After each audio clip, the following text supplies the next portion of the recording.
Hello and welcome back to Space Engineers. In today's video, I'm once again taking a look at one of your designs that you recommended me on mod.io.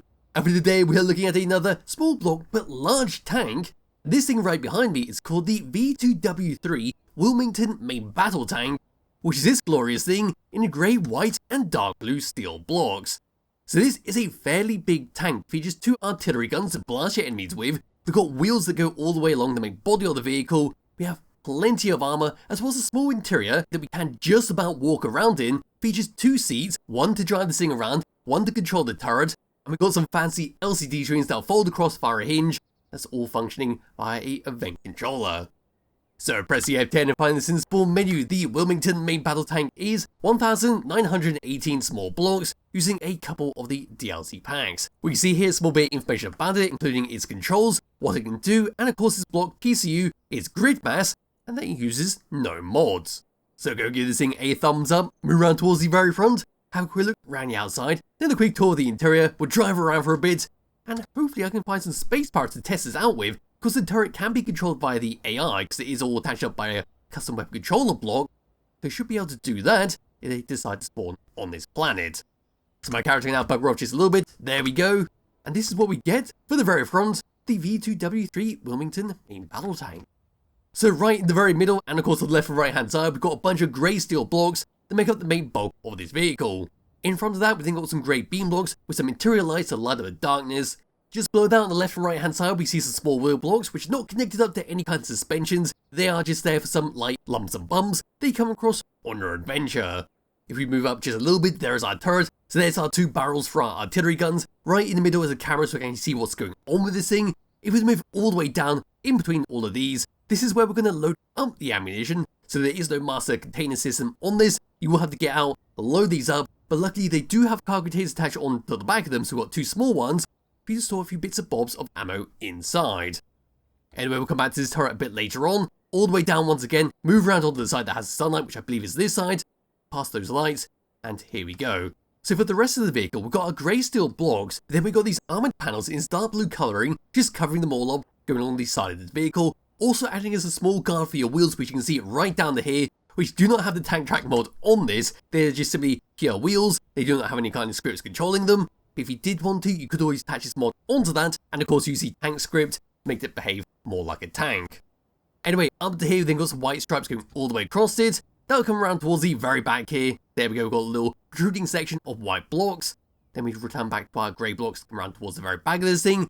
But we then got some more spotlights, this time acting as brake lights. We've got two exhaust blocks, which are small block connectors, which we can use to connect this thing up if we did want to recharge it with more power. And of course, speaking of power, this thing uses both batteries and uranium, so you've got a choice of what you want to use. But anyway, above the connectors, we've got two heat vents. Down in between both those connectors, right here, we've then got some access panels to play around with. On the left hand side, we've got our weapon locker, so if you have a bunch of troops following behind your tank, say you're the spearhead in a charge against an enemy outpost, you have your troops come right behind it, then come up to that container, pull stuff out, while you're still moving along, providing cover. On the opposite side, we've got a camera to help reverse this thing up, and that's been placed behind a window block for a bit of extra defense. Then over here and behind that, we've got some neon tubes just to act as a small handle, so if you use your imagination, this would be where your soldiers would grip onto if you say you need to charge away at high speeds, and they just want to come along for the ride.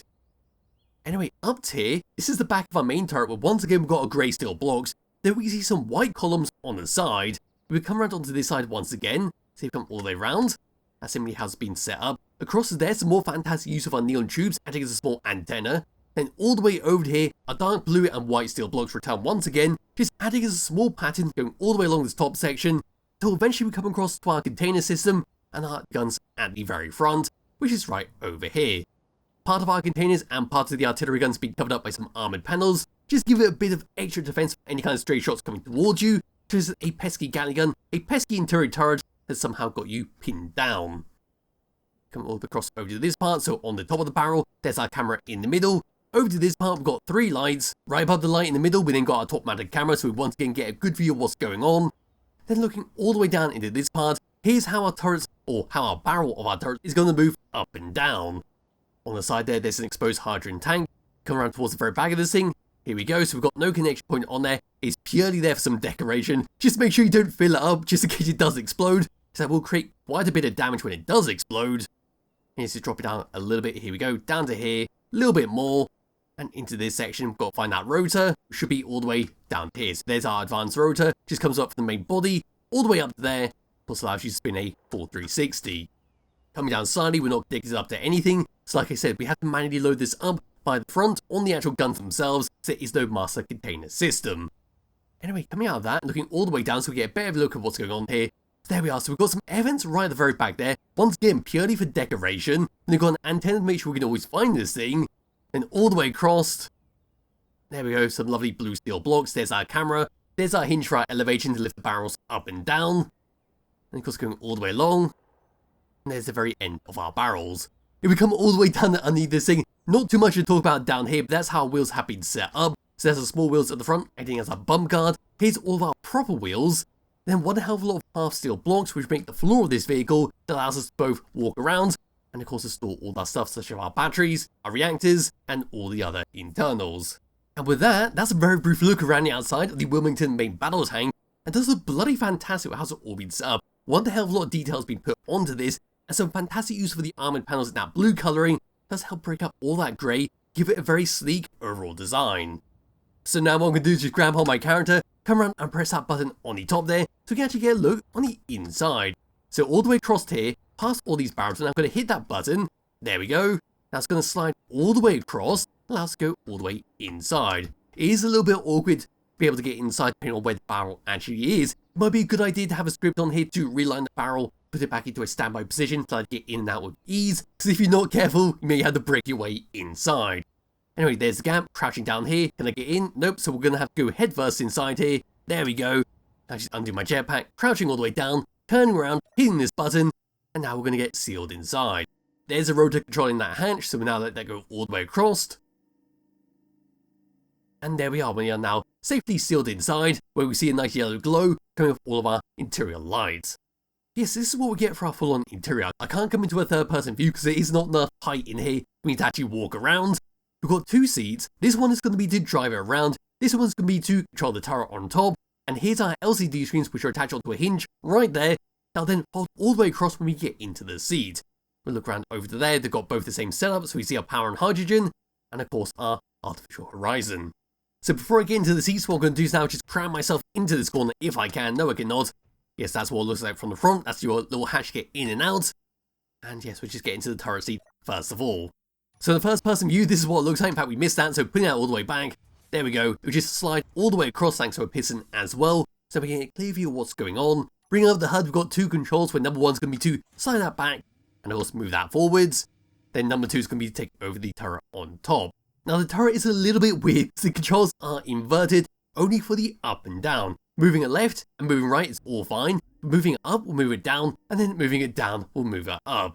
Yes, we simply mouse click it, fire it, and away it goes. Do make sure your parking brakes are turned on, because as you can see there, we will move backwards. So if you are in a precarious position, if you've got yourself, say, on the edge of a mountainside, it might be a very good idea to make sure that's engaged, or you could go tumbling down it. Anyway, yes, we do have a camera on top, so moving this down if I can. There we go. We now zoom all the way in, firing it one more time. And there we go, we get a good view at where we're shooting. Anyway, realigning that, hopping out of this, there we go, we will get ejected out the side. Not too much you can do about that, so we need to come back all the way around, hit the button on top once again. Now it's time to head back inside. But luckily, due to the way I positioned the turret, we should be able to just drop inside. Yes, we can.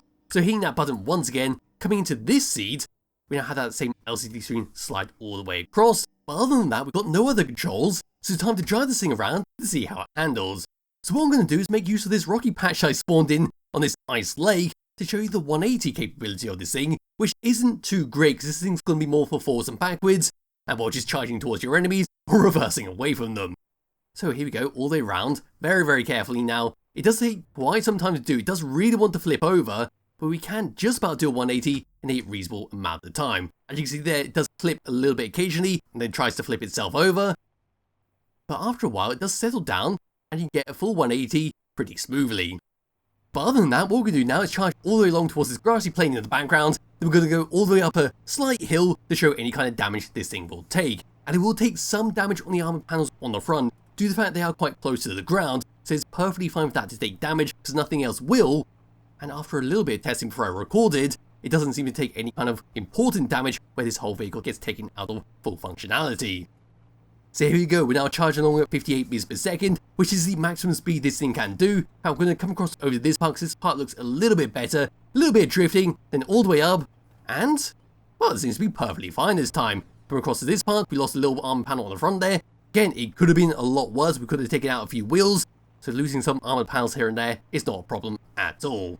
And of course, in the first person view, you can't see anything, so it could be a very good idea to actually have controls for the camera on this, so bring this to a stop. Coming to here, finding our top mounted camera, there it is, actually going in here and having a view, there we go, now we can drive it around like so. This is a lot better, a lot easier to do, rather than relying on that third person camera. So all the way across, we'll now back up to 58 meters per second, over to this part we're going to get wibbly wobbly, this should take some damage, there we go. Then once we come to another flat surface, I'll then actually take a look around this vehicle, see what kind of damage I caused to it. In fact, this area will do quite nicely, so slamming on the brakes. Coming out of the camera, third person view, looking all the way around, what kind of damage have we done to this? And it looks like it is just armoured panels near the wheels, like I said. Looks like we did lose some steel blocks right there, but then again, that's perfectly fine in that area, because all our main important stuff is either on top or in the middle, deeply buried within those steel blocks. So this thing should do very well if you do need to escape in a hurry, and you need to completely disregard the safety of this vehicle. So what I'm going to do now is find some space pirates, we're going to test out this gun against it, then I'll drive all the way up to it, let the AI take over, and let it blast it automatically. So unfortunately, I could not find any space pirates in the surrounding areas. They do not want to spawn no matter where I drop this tank, so we're just going to ride it to destruction by removing the speed limit and ending it that way. So over to our wheels, finding all of them, and coming all the way down to here, removing the speed limit, giving it a bit more strength, there we go, undoing the parking brake, and away we go. Because other than that, it's a fantastic looking tank, it should do very well in combat, in survival mode or creative mode, and well, there's nothing really this tank cannot handle. Just relining all that, I keep forgetting that I cannot control the turret from this seat, so we're just going to have to keep on going. So we're now at 90 meters per second, this might be bad, and no it's not. This thing is surprisingly durable going at high speeds. It looks like we are just losing a few steel blocks, a few armor panels here and there, but that looks very dangerous over there. Can I turn this thing around with the gyroscopes? Yes I can. Oh god, this thing is tipping over. Can I try and save this thing? Maybe I can, maybe I cannot, but that is not good enough for me. No, that is not good enough at all. So copying this, what I am going to do is come across that cliff edge right there. That one, that's a very juicy one over there. And we're just going to go and drop it all the way off wherever that has gone. There it is. So yes, to finish off this video properly, I'm going to spawn this one more time. And we're just going to throw it off the cliff, because that'll be that for this video. So dropping it all the way down, we've now lost all of our turret. Pressing that button, I'm actually really surprised that this whole section right here has survived from that. So we can easily repair up the top, because the whole main body seems to be in one working piece. Back into this, undoing the parking brake once again, or even just turn it off right there. Now we're just going to charge all the way along. So here we go. It's going to be a bit wibbly, a bit wobbly. There is the cliff edge, and away we go all the way down, doing a front flip if I can. And that'll be that for this video. So yes, like I said, this thing is a fantastic looking tank, a great overall design, and should do very well in combat. And I don't believe it. How is this thing still alive? It's, what is, the barrel's on fire, we lost all of our armor panels on each side, but it still wants to live. So yes, this thing is exceptionally durable. Anyway, that's that for this video, that's that for me having a bit of fun with this thing. There'll be a link to it in the description below if you should download and play around yourself. Highly recommend you do, and I'll be back with another video some point soon. Bye bye.